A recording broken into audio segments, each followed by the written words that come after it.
ನಮಸ್ಕಾರ. ಕಾಫಿ ಆಯ್ತಾ? ಸ್ನೇಹಿತರೆ, ಸಿದ್ದರಾಮಯ್ಯನವರ ರಾಜಕೀಯ ಜೀವನ ಒಂದು ರೀತಿ ಡೋಲಾಯಮಾನ ಪರಿಸ್ಥಿತಿಯಲ್ಲಿದೆ. ಅವರು ಈಗಾಗಲೇ ಹೇಳಿದ್ರು, ನಾನು ಇದೇ ಕೊನೆಯ ನನ್ನ ಚುನಾವಣೆ, ಇದಾದ್ಮೇಲೆ ನಾನು ರಾಜಕೀಯವಾಗಿ ಎಂದು ಚುನಾವಣಾ ರಾಜಕೀಯದಿಂದ ನಿವೃತ್ತಿ ಹೊಂದುತ್ತೇನೆ, ಅದರ ರಾಜಕೀಯದಲ್ಲಿ ಇರ್ತೇನೆ ಅಂತಕೊಂಡು ಹೇಳಿದರು. ಅಂದರೆ MLC ಆಗಿಯೋ ಈ ಥರ ಏನೋ ಕಂಟಿನ್ಯೂ ಮಾಡೋ ಪ್ಲ್ಯಾನ್ನಲ್ಲಿ ಅವರಿದ್ದಾರೆ ಅನಿಸ್ತದೆ. ಆದರೆ ಚುನಾವಣಾ ರಾಜಕೀಯಕ್ಕೆ ಇನ್ನು ಮುಂದೆ ನಾನು ಬರೋದಿಲ್ಲ ಅಂತಕೊಂಡು ಹೇಳಿದರು. ಅದು ಸರಿಯಾಗಿ ಅವ್ರ ಮಗನ ಕೂಡ ಪ್ರಾಜೆಕ್ಟ್ ಮಾಡ್ಕೊಂಡು ಬರ್ತಾ ಇದ್ದಾರೆ. ಅವರನ್ನು ಇವರ ಸ್ಥಾನಕ್ಕೆ ಅವ್ರನ್ನ ತಂದು ನಿಲ್ಲಿಸುವ ಪ್ರಯತ್ನ ನಡೀತಾ ಇದೆ. ಈ ಎಲ್ಲೋದ್ರ ಮಧ್ಯ ಸಿದ್ದರಾಮಯ್ಯನವರು ಈ ಮುಡಾ ಹಗರಣದಲ್ಲಿ ಸಿಕ್ಕಾಕೊಂಡು ಒಂದು ರೀತಿ ರಾಜಕೀಯವಾಗಿ ಇಲ್ಲಿವರೆಗೆ ಅವ್ರ ಮೇಲೆ ಯಾವುದೇ ರೀತಿಯ ಕಪ್ಪು ಚುಕ್ಕೆ ಇಲ್ಲ ಅಂತಲೇ ಹೇಳ್ತಾ ಇದ್ರು. ಅಂದ್ರೆ ಮಿಸ್ಟರ್ ಕ್ಲೀನ್ ಅನ್ಸ್ಕೊಂಡಿದ್ರು. ಹಗರಣಗಳು ಯಾವುದೂ ಅವ್ರ ಮೇಲೆ ಇಲ್ಲಿವರೆಗೆ ಹೊರಗಡೆ ಬಂದಿದ್ದಿಲ್ಲ. ಮಾಡಿರ್ಬೋದು, ಆದ್ರೆ ಹೊರಗಡೆ ಬಂದಿರಲಿಲ್ಲ. ಯಾಕಂದ್ರೆ ರಾಜಕೀಯ ನಾಯಕರು ಒಂದಲ್ಲ ಒಂದು ರೀತಿಯಲ್ಲಿ ಏನೋ ಒಂದು ಮಾಡ್ಕೊಂಡಿರ್ತಾರೆ. ಯಾರು ಕೂಡ ಕ್ಲೀನ್ ಆಗಿರೋಲ್ಲ. ಬೇರೆ ಬೇರೆ ರೀತಿಯಲ್ಲಿ ಅವರ ವ್ಯವಹಾರಗಳನ್ನು ಅವ್ರು ಮಾಡ್ಕೊಂಡು ಹೋಗ್ತಾ ಇರ್ತಾರೆ. ಯಾಕಂದರೆ ಚುನಾವಣೆಗೆ ಹಣ ಖರ್ಚು ಮಾಡಬೇಕು ಅಂತ ಹೇಳಿದ್ರೆ ಖಂಡಿತವಾಗಿಯೂ ಅವರು ಕ್ಲೀನ್ ಆಗಿರ್ಲಿಕ್ಕೆ ಸಾಧ್ಯ ಇಲ್ಲ. ಇಲ್ಲದಿದ್ದರೆ ಕೋಟಿಗಟ್ಟಲೆ ಹಣ ಖರ್ಚು ಮಾಡಿ ಚುನಾವಣೆಯಲ್ಲಿ ಯಾಕೆ ಗೆಲ್ಲಬೇಕು? ಅವರಿಗೆ ಅದರ ಅವಶ್ಯಕತೆ ಏನಿರ್ತಾರೆ ಹೇಳಿ? ಸಮಾಜ ಸೇವೆ ಮಾಡಬೇಕಂದ್ರೆ ಚುನಾವಣೆಗೆ ನಿಂತು ಸಮಾಜ ಸೇವೆ ಮಾಡಬೇಕಂತೇಳಿಲ್ಲ. ಬೇರೆ ಬೇರೆ ದಾರಿಗಳಿರ್ತದೆ. ಚುನಾವಣೆಯಲ್ಲಿ ನಿಂತು ಅಧಿಕಾರ ಬಂದರೆ ಅದನ್ನು ಬೇರೆ ರೀತಿಯಲ್ಲಿ ಯುಟಿಲೈಸ್ ಮಾಡ್ಕೋಬೋದು ಅನ್ನೋದಷ್ಟೇ ಅವರ ಹುನ್ನಾರ ಆಗಿರ್ತದೆ ಹೊರತು ಯಾವುದೇ ರಾಜಕೀಯ ವ್ಯಕ್ತಿ ಮಿಸ್ಟರ್ ಕ್ಲೀನ್ ಆಗಿರ್ಲಿಕ್ಕೆ ಸಾಧ್ಯನೇ ಇಲ್ಲ. ನಾನು ಯಾರನ್ನೂ ಕ್ಲೀನ್ ಅಂತ ತಿಳ್ಕೊಂಡು ಒಪ್ಪೋದಿಲ್ಲ.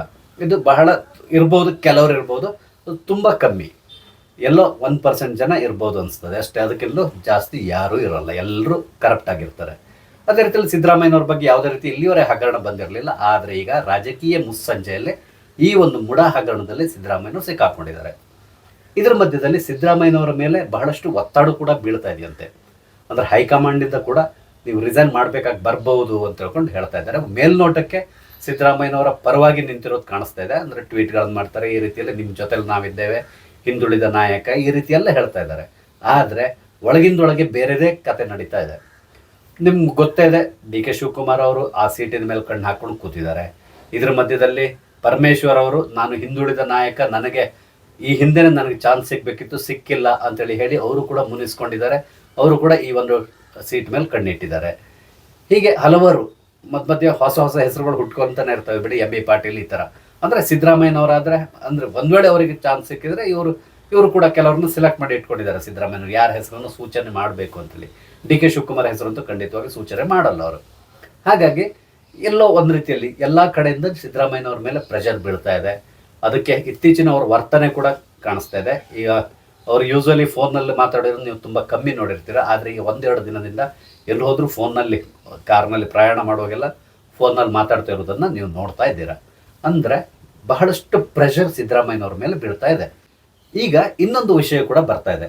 ಸಿದ್ದರಾಮಯ್ಯನವರು ಒಂದು ವೇಳೆ ಕೆಳಗಿಳಿದ್ರೆ ಯಾರು ಮುಂದಿನ CM ಅಂತ ಹೇಳ್ಕೊಂಡು, ಓಕೆ, ಹಲವರು ಹೇಳ್ತಾರೆ DK ಶಿವಕುಮಾರ್ ಅಂತ ಹೇಳ್ಕೊಂಡು.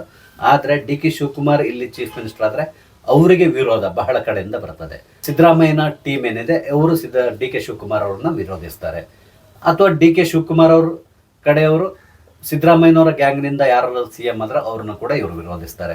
ಜಾರಕಿಹೊಳಿ ಅವರು ಬಹಳ ತಯಾರಿಯನ್ನು ನಡೆಸ್ತಾ ಇದ್ದಾರೆ. ಚೀಫ್ ಮಿನಿಸ್ಟರ್ ನಾನು ಆಗಲೇಬೇಕು ಅಂತ ತಯಾರಿಯಲ್ಲಿದ್ದಾರೆ.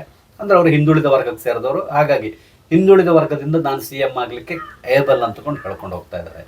ಇದ್ರ ಮಧ್ಯದಲ್ಲಿ ಈ ಎಲ್ಲ ಸಮಸ್ಯೆಯನ್ನು ನಿವಾರಣೆ ಮಾಡಬೇಕು ಅಂತ ಹೇಳಿದರೆ ಮಲ್ಲಿಕಾರ್ಜುನ್ ಖರ್ಗೆ ಅವ್ರನ್ನೇ ಇಲ್ಲಿಯ ಚೀಫ್ ಮಿನಿಸ್ಟರ್ ಮಾಡಬೇಕು ಅಂತ ಹೇಳ್ಕೊಂಡು ಕೆಲವರು ಹೇಳ್ತಾ ಇದ್ದಾರೆ. ಬಹುಶಃ ಲೆಕ್ಕಾಚಾರ ನೋಡ್ತಾ ಇದ್ರೆ, ಯಾಕಂದರೆ ಇಲ್ಲಿ ಮುಂದೆ ಭಿನ್ನಮತ ಯಾವುದು ಆಗಬಾರ್ದು ಅಂತೇಳಿದ್ರೆ ಅದೇ ರೀತಿಯಲ್ಲಿ ಮಾಡಬೇಕಾಗಿ ಬರ್ಬೋದು. ಅಂದರೆ ಮಲ್ಲಿಕಾರ್ಜುನ್ ಖರ್ಗೆ ಅವ್ರನ್ನ ತಗೊಂಡು ಬಂದು ಇಲ್ಲಿ ಕೂರಿಸಿದ್ರೆ ಹೈಕಮಾಂಡಿಗೆ ಕೂಡ ಅಷ್ಟೇ, ಗಾಂಧಿ ಕುಟುಂಬಕ್ಕೆ ನಿಷ್ಠರಾಗಿರುವಂತಹ ಒಬ್ಬ ವ್ಯಕ್ತಿ ಸಿಕ್ಕಾಗ್ತದೆ. ಅದೇ ರೀತಿಯಲ್ಲಿ ಇಲ್ಲಿ ಕೂಡ ಎಲ್ಲರ ಬಾಯನ್ನು ಮುಚ್ಚಿಸಬಹುದು ಅನ್ನೋ ಒಂದು ಯೋಚನೆ ಕೂಡ ಇದೆ. ಹಾಗಾಗಿ ಮಲ್ಲಿಕಾರ್ಜುನ್ ಖರ್ಗೆ ಅವರೇ ಮುಂದಿನ ಚೀಫ್ ಮಿನಿಸ್ಟರ್ ಆಗುವ ಸಾಧ್ಯತೆಗಳು ತುಂಬ ಜಾಸ್ತಿ ಇದೆ ಅನಿಸ್ತಾ ಇದೆ. ಬಹುಶಃ ಈ ಹರಿಯಾಣ ಚುನಾವಣೆ ಎಲ್ಲ ನಡೀತಾ ಇದೆಯಲ್ಲ, ಈ ಚುನಾವಣೆ ನಡೆದ ಮೇಲೆ ಈ ಎಲ್ಲ ಪ್ರೊಸೆಸ್ ಪ್ರಾರಂಭ ಆಗುವ ಸಾಧ್ಯತೆಗಳಿದೆ. ಒಟ್ಟಾರೆ ಮೇಲೆ ಈ ಮುಡಾ ಹಗರಣದಲ್ಲಿ ಸಿದ್ದರಾಮಯ್ಯನವರು ಏನೂ ಆಗಲ್ಲ ಅಂತೇಳಿ ಹೇಳಿ ಉಡಾಫೆ ಮಾಡಿಕೊಂಡಿದ್ದು, ಈಗ ಕೊನೆಯ ಕ್ಷಣದಲ್ಲಿ 14 ಸೈಟ್ಗಳನ್ನ ಯಾವಾಗ ED ಎಂಟ್ರ್ ಆಯಿತೋ ಆ ಸಂದರ್ಭದಲ್ಲಿ 14 ಸೈಟ್ಗಳನ್ನು ವಾಪಸ್ ಕೊಡೋದ್ರ ಮುಖಾಂತರ ನಾನು ಕ್ಲೀನ್ ಅಂತೇಳಿ ತೋರಿಸ್ಕೊಳ್ಳಿ ಪ್ರಯತ್ನ ಪಟ್ಟರು. ಅದು ಕೂಡ ಈಗ ಅವರಿಗೆ ತಿರುಗುಬಾಣ ಆಗುವ ಸಾಧ್ಯತೆಗಳಿದೆ. ಅಂದರೆ ಈ ಸೈಟ್ಗಳನ್ನ ತಿರುಗಿ ವಾಪಸ್ ಮಾಡೋದ್ರ ಮುಖಾಂತರ ನಾನು ತಪ್ಪಿತಸ್ಥ ಹೌದು ಅಂತೇಳಿ ಒಪ್ಕೊಂಡಿರುವ ಸಾಧ್ಯತೆಗಳಿದೆ. ಅದೇ ಇನ್ನೊಂದು ನೀವು ಅಬ್ಸರ್ವ್ ಮಾಡಿರ್ಬೋದು, ಇಲ್ಲಿವರೆಗೆ ಈಗಾಗಲೇ ಹೈಕೋರ್ಟಿಂದ ತೀರ್ಪು ಬಂದಿದೆ. ಆದರೆ ಇಲ್ಲಿವರೆಗೂ ಕೂಡ ಸಿದ್ದರಾಮಯ್ಯನವರು ಮೇಲ್ಮನವಿಯನ್ನು ಸಲ್ಲಿಸಲಿಲ್ಲ. ಸುಪ್ರೀಂ ಕೋರ್ಟಿಗೂ ಹೋಗಿಲ್ಲ ಅಥವಾ ಬೇರೆ ಬೆಂಚಿಗೆ ಕೂಡ ಅವರು ಹೋಗಿಲ್ಲ ಇಲ್ಲಿವರೆಗೆ. ಅಂದರೆ ಸಿದ್ದರಾಮಯ್ಯನವರಿಗೆ ಗೊತ್ತಿದೆ, ಮುಂದೆ ಕೂಡ ನಾನು ಹೋದರೂ ಕೂಡ ಈ ಹಗರಣದಲ್ಲಿ ನಾನು ಸಿಕ್ಕಾಕೊಳ್ತೇನೆ ಅನ್ನೋದು ಖಂಡಿತವಾಗಿ ಗೊತ್ತಿದೆ. ಅದಕ್ಕಾಗಿ ಸಿದ್ದರಾಮಯ್ಯನವರು ಸೈಲೆಂಟ್ ಆಗಿದ್ದಾರೆ. ಯಾಕಂದ್ರೆ ಅವರ ಪರವಾಗಿ ವಾದ ಮಾಡಿರುವಂತಹ ಮನು ಸಿಂಘ್ವಿ ಸಾಮಾನ್ಯ ವಕೀಲ ಅಲ್ಲ. ಅವರಿಗೂ ಕೂಡ ಈ ಹಗರಣದ ಬಗ್ಗೆ ಎಲ್ಲ ರೀತಿಯ ಡಾಕ್ಯುಮೆಂಟ್ಸ್ ಅವ್ರ ಕೈಲಿದೆ. ಹಾಗಾಗಿ ಎಲ್ಲೋ ಕೂಡ ಅವ್ರ ಕಡೆಯಿಂದನೂ ಇವರಿಗೆ ಸಜೆಷನ್ ಬಂದಿರ್ಬೋದು, ಬೇಡ ಇಲ್ಲಿಗೆ ಸುಮ್ಮನೆ ಇದ್ಬಿಡಿ, ಏನಿದ್ರು ತನಿಖೆ ಎದುರಿಸಿ ಮಿಸ್ಟರ್ ಕ್ಲೀನ್ ಆಗಿ ಹೊರಗಡೆ ಬರ್ಲಿಕ್ಕಾಗತ್ತೋ ನೋಡಿ ಅನ್ನೋ ಒಂದು ಸೂಚನೆ ಕೂಡ ಬಂದಿರ್ಬೋದು. ಅದೇ ರೀತಿಯಲ್ಲಿ ಈಗ ಲೋಕಾಯುಕ್ತ ತನಿಖೆ ನಡೀತಾ ಇದೆ.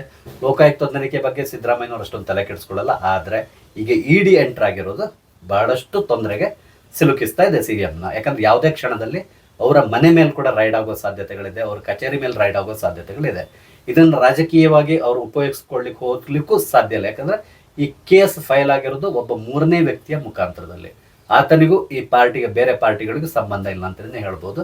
ಹಾಗಾಗಿ ಏನೋ ಆದಷ್ಟು ಡೈವರ್ಟ್ ಮಾಡ್ಲಿಕ್ಕೂ ಟ್ರೈ ಮಾಡ್ತಾ ಇದ್ದಾರೆ. ಅಂದರೆ ಜನರ ಅಟೆನ್ಷನ್ನ ಡೈವರ್ಟ್ ಮಾಡ್ಲಿಕ್ಕೆ ಈಗ ಮೊನ್ನೆ ಕೂಡ ಒಂದು ಹೊಸದಾಗಿ ಒಂದು ಹೇಳಿದ್ರೆ, ಅಂದರೆ ಈ ಜಾತಿ ಜನಗಣತಿಯ ಒಂದು ವರದಿ ಅವ್ರ ಕೈಲಿದೆಯಲ್ಲ, ಅದನ್ನು ನಾನು ಮಂಡಿಸ್ತಾ ಇದ್ದೇವೆ, ಅದಕ್ಕೆ ಅಪ್ರೂವಲ್ ತಗೊಳ್ತೇನೆ, ಅದನ್ನು ಮುಂದಿನ ವಿಧಾನಸಭಾ ಅಧಿವೇಶನದಲ್ಲಿ ನಾವು ಮಂಡಿಸ್ತೇವೆ ಅಂತ ಕೂಡ ಹೇಳಿದ್ರು. ಆದರೂ ಅದು ಅಷ್ಟೊಂದು ಸೌಂಡ್ ಮಾಡಲಿಲ್ಲ. ಒಟ್ಟಾರೆ ಮೇಲೆ ಸಿದ್ದರಾಮಯ್ಯನವರು ಈ ಒಂದು ಹಗರಣದಿಂದ ನುಣುಚಿಕೊಳ್ಳಿಕ್ಕೆ ತುಂಬ ಪ್ರಯತ್ನ ಪಡ್ತಾ ಇದ್ದಾರೆ. ಆದರೆ ಎಷ್ಟೇ ಟ್ರೈ ಮಾಡಿದ್ರು ಕೂಡ ಮೀನು ಬಲೆಯಲ್ಲಿ ಸಿಕ್ಕಾಕೊಂಡಾಗೆ, ಒದ್ದಾಡ್ದಾಗೆ ಇನ್ನು ಗಟ್ಟಿಯಾಗ್ತಾ ಹೋಗ್ತದೆ ಅದ್ರ ಹಿಡಿತ, ಬಲೆಯ ಹಿಡಿತ. ಆ ರೀತಿಯಲ್ಲಿ ಸಿದ್ದರಾಮಯ್ಯನವರು ಸಿಕ್ಕಿ ವಿಲ ಅಂತೇಳಿ ಒದ್ದಾಡ್ತಾ ಇದ್ದಾರೆ.